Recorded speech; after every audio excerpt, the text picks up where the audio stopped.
Hello again. I've been following with great interest two recent incidents in the United Kingdom, and the two of them seem to sum up a lot of what is wrong with this country. The first concerns a comedian called Joe Lycett. He has apparently been on television a lot and is renowned for making risque and controversial jokes.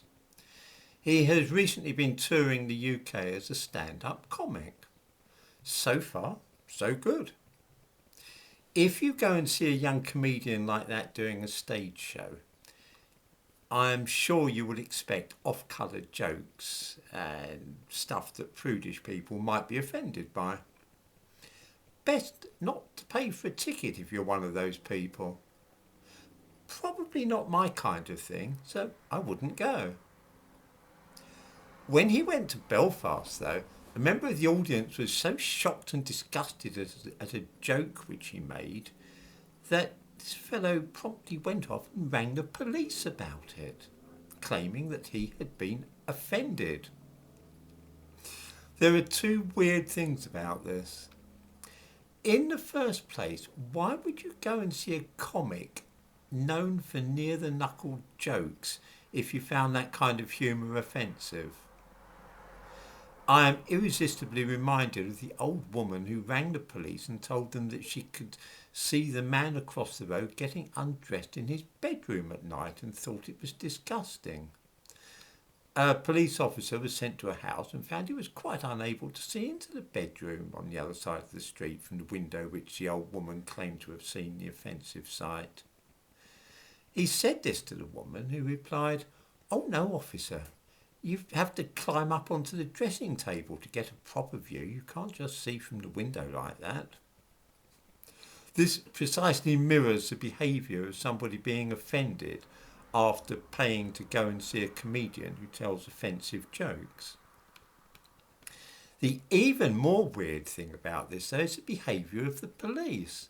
Instead of simply giving the man the brush off as the kind of time-wasting crank he obviously was, they actually opened an investigation, contacted the comedian and asked him to explain the joke to them.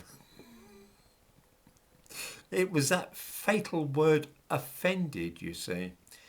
In the modern world, the concerns and sensibilities of anybody who says that he or she has been offended must be protected and cared for at all costs.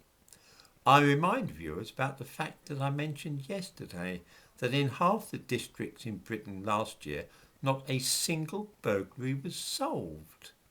And yet, the police have all the time in the world to investigate a comedian telling a blue joke. I think this is one of those cases where, as they say, you couldn't make it up. Why they didn't just tell this crackpot to get lost, I will never know. The second story is just as weird. A couple of weeks ago, on June the 4th, a mad African was shouting his head off in London and behaving like somebody who was unpredictable and aggressive. Well, you might say nothing unusual about that these days, surely. The capital is packed to capacity with Africans, many of whom do rather give the impression of being, shall we say, less stable and calm than the average British citizen. This fellow, whose name was Oladeji Adeyemi Omishora, Yoruba I'm guessing, was standing on Chelsea Bridge raving and waving about what the police took to be a screwdriver. He was advised to put this down but showed no sign of doing so. If anything, his behaviour became more aggressive and it looked as though he might be thinking of either harming himself or attacking somebody. Some of this might, of course, have been a cultural misunderstanding. It is sometimes difficult to tell if a Nigerian is furiously angry or just passing the time of day with someone. They do tend to be a shouty and exuberant nation, and I have seen what appeared to be angry shouting matches between Nigerians which turn out merely to have been two old friends meeting by chance in the street. The police, trying to stop further problems, fired a taser at the guy, whereupon he went to the parapet of the bridge, jumped up, and then threw himself into the River Thames, where he drowned. A tragedy, obviously, but where it gets interesting is when we observe the sequel. After the man committed suicide, the police referred themselves to the Independent Office for Police Conduct, who are now investigating the matter to see if the police might have been to blame for the death. I find this simply extraordinary. I am sure that the only concern of the police was to protect the man, who it appears was mentally ill, probably with paranoid schizophrenia, from himself, and also to prevent him harming anybody else. This is also one of those cases where foreigners are playing most of the roles, by the way. The regional director of the Independent Office for Police Conduct, the person in charge of the investigation, is called Sal Nassim.